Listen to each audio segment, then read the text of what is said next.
This lesson is on mole fraction. Mole fraction is a type of solution concentration. To put this into context, we have covered percent concentration, which is either mass per volume or it is volume per volume. Molarity is the ratio of moles of solute per liter of solution. Molality we've also covered, which is the ratio of moles of solute per kilogram of solvent, and mole fraction is the one that we will cover right now. Mole fraction, again, all solution concentration is some kind of a ratio between solute and solvent or solute and solution. In mole fraction, here's the equation. The mole fraction of the solute is going to be the number of moles of solute divided by the total number of moles in the solution. This is the moles of solute. This is the moles of solvent. So again, it's the ratio of moles of solute compared to the total number of moles. And again, this italicized X here stands for mole fraction. So the mole fraction of the solvent is going to equal the number of moles of solvent divided by the total number of moles. Again, it's just a ratio, moles of one thing to moles of the entire solution in this case. If I ask you to figure out the mole fraction of solute and solvent for a solution that is made up of 25 moles of solvent and 5 moles of solute, to figure out the moles of solute, you would take the number of moles of solute and divide it by the total number of moles.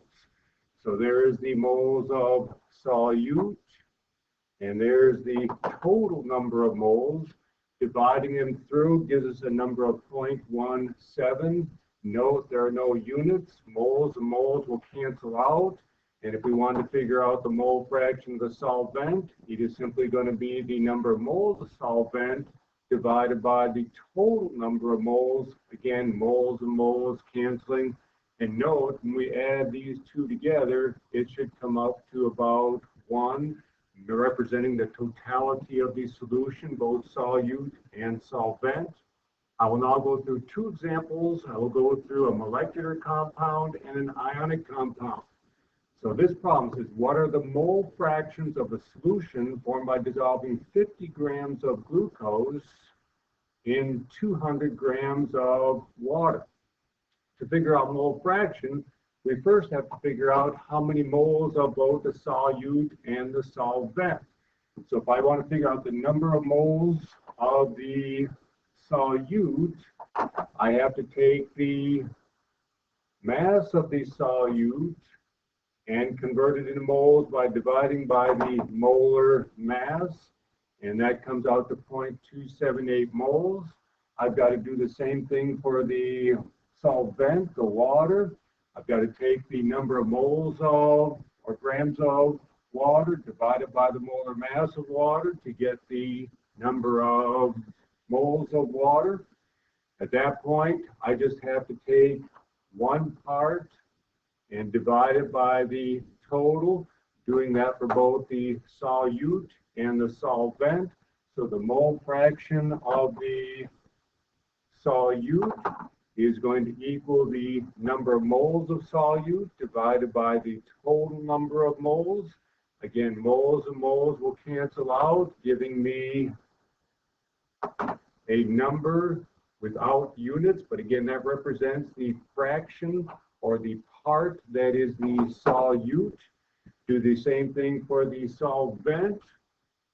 Take the number of moles of the solvent divided by the total number of moles in the solution. Again, moles and moles will cancel out.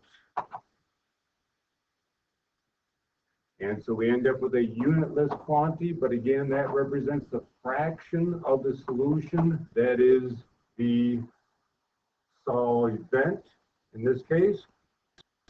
Last example, ionic example. What are the mole fractions of solute and solvent in a solution formed by dissolving 190.42 grams of magnesium chloride and 7,208 grams of water?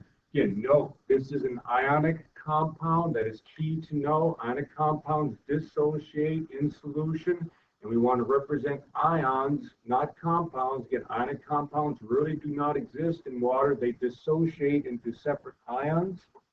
So again, we have to figure out the moles of the solute, moles of the solvent. So we just take the mass, divide by molar mass to get the number of moles.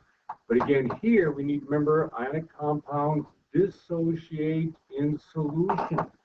And so if I start with 2 moles of magnesium chloride, those are going to dissociate. They will no longer exist. What they will exist as 2 moles of magnesium ions and 4 moles of chloride ions.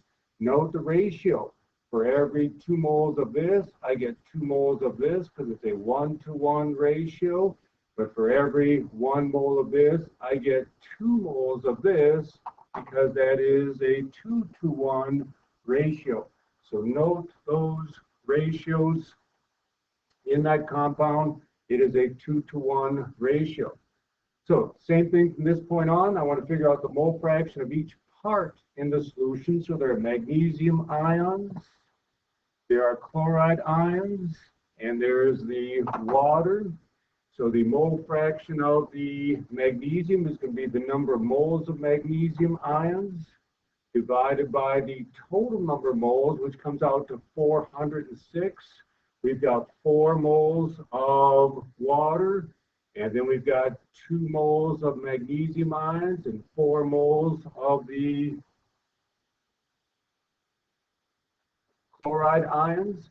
And so it's 2 over 406, 400 plus 6 more ions. Mole fraction of the chloride ions is going to be the 4 moles of chloride ions divided by the 406, and the mole fraction of water is going to be the 400 moles of water divided by 406 moles of solution. Again, watch for ionic compounds. They dissociate. You have to take that factor into account. Thank you for watching.